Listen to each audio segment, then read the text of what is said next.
Iran ও মার্কিন Israeli জোটের মধ্যে চলমান সংঘাতে মধ্যপ্রাচ্যে চলছে এক সংকটপূর্ণ পরিস্থিতি। হরমুজ প্রণালী বন্ধ, তেলের দাম আকাশচুম্বী এবং সামরিক লক্ষ্য অর্জনের জন্য অভিযান চালানোর পাশাপাশি চলছে কূটনৈতিক আলোচনা। সংঘাতে ইতিমধ্যেই হাজার হাজার প্রাণহানি, বিশাল অর্থনৈতিক ক্ষতি ও পারমাণবিক হুমকির আশঙ্কা তৈরি হয়েছে। এছাড়া উদ্বিগ্ন আন্তর্জাতিক পর্যবেক্ষকরা। কি ঘটেছে মধ্যপ্রাচ্যে, চলুন জেনে আসি আজকের আপডেট।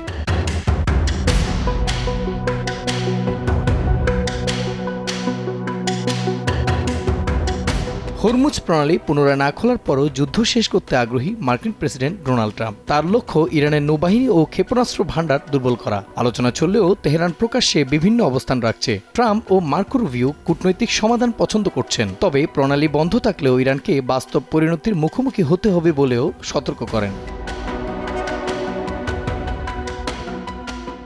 দুবাই বন্দরে বহির্নোঙর জ্বালানির তেল বোঝাই কুয়েতি জাহাজ আল সালমিতে ইরান ড্রোন হামলা চালায়। এতে জাহাজটিতে আগুন লেগে মূল কাঠামোর ক্ষতিগ্রস্ত হয় এবং সাগরে তেল ছড়িয়ে পড়ার শঙ্কা দেখা দিয়েছে।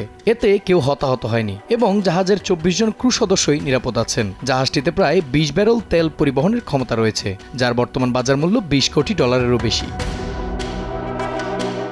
ইরানের বিরুদ্ধে চলমান যুদ্ধের ব্যয় আরব দেশগুলোর কাছ থেকে আদায়ের বিষয় বিবেচনা করছে যুক্তরাষ্ট্র।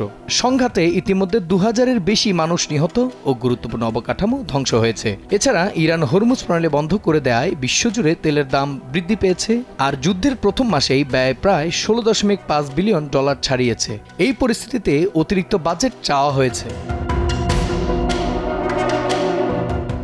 মার্কিন অভিজাত ৮২তম এয়ারবোর্ন ডিভিশনে হাজার সেনা মধ্যপ্রাচ্যে পৌঁছাতে শুরু করেছে। প্রেসিডেন্ট ডোনাল্ড ট্রাম্প ইরান ইস্যুতে পরবর্তী পদক্ষেপ বিবেচনার মধ্যেই এই মোতায়েন। এতে অতিরিক্ত মেরিন ও বিশেষ বাহিনীও যোগ দিচ্ছে। এদিকে ইরানের অভিযান এখনও চূড়ান্ত নয়, তবে খার্গো দ্বীপসহ কৌশলগত লক্ষ্য নিয়ে ঝুঁকিপূর্ণ পরিকল্পনার আলোচনা রয়েছে। ইরানের বিরুদ্ধে যুদ্ধ তার অর্ধেকেরও বেশি লক্ষ্য অর্জন করেছে বলে দাবি করছেন ইসরায়েলি প্রধানমন্ত্রী বেনিয়ামিন নেতানিয়াহু। তবে শেষের সময়সীমা জানাননি তিনি। তার মধ্যে ইরানের সামরিক ও পারমাণবিক সক্ষমতা ক্ষতিগ্রস্ত হয়েছে। যদিও জাতিসংঘ এ দাবি সমর্থন করেননি, তবুও ইসরায়েল যুক্তরাষ্ট্র হামলা চালিয়ে যাচ্ছেন বলে জানান তিনি।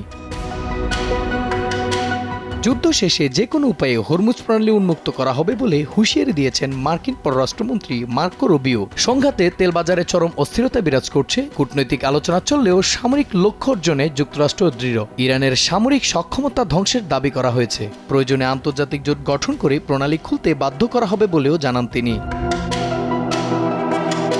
ইউক্রেনের president Volodymyr Zelensky orthodox Easter উপলক্ষে রাশিয়ার সঙ্গে সামরিক যুদ্ধবিরতির প্রস্তাব দিয়েছেন। তিনি উভয় পক্ষকে জ্বালানি অবকাঠামোতে হামলা বন্ধ রাখার আহ্বান জানিয়ে বিশ্ববাজারে তেলের চাপ কমানোর চেষ্টা করছেন। তবে প্রস্তাবের বিষয়ে রাশিয়ার পক্ষ থেকে এখন পর্যন্ত তাৎক্ষণিক কোনো প্রতিক্রিয়া পাওয়া যায়নি। বিশ্লেষকরা মনে করছেন, মধ্যপ্রাচ্যের অস্থিতিশীলতা ও হরমুজ প্রণালী বন্ধ থাকার কারণে আন্তর্জাতিক মধ্যস্থতাকারীরা পরিস্থিতি স্থিতিশীল করার চেষ্টা করছেন।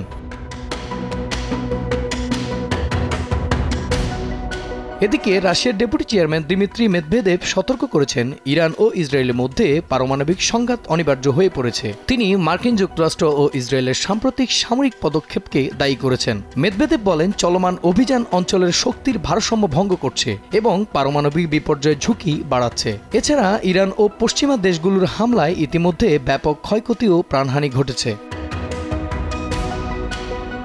মার্কিন ইসরায়েলি যুদ্ধে নিজেদের আকাশসীমা মার্কিন সামরিক বিমান ব্যবহার বন্ধ ঘোষণা করেছে স্পেন। দেশটির প্রতিরক্ষামন্ত্রী ও প্রধানমন্ত্রী স্পেন যুদ্ধকে অন্যায় ও বিপজ্জনক আখ্যায়িত করেছেন। স্প্যানিশ ঘাঁটিগুলো ব্যবহার না হওয়ায় 15টি মার্কিন বিমান সরানো হয়েছে। স্পেন মধ্যপ্রাচ্যের সামরিক পদক্ষেপের কড়া সমালোচক হয়ে ওঠে, পাশাপাশি গাজা ও ইসরায়েলের উপর অস্ত্র নিষেধাজ্ঞা আরোপ করেছেন।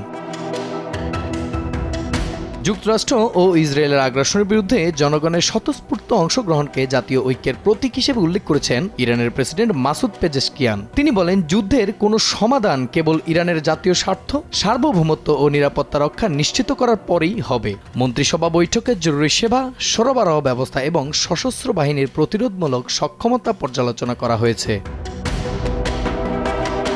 এইচ এম আলাউদ্দিন, সময় সংবাদ, ঢাকা।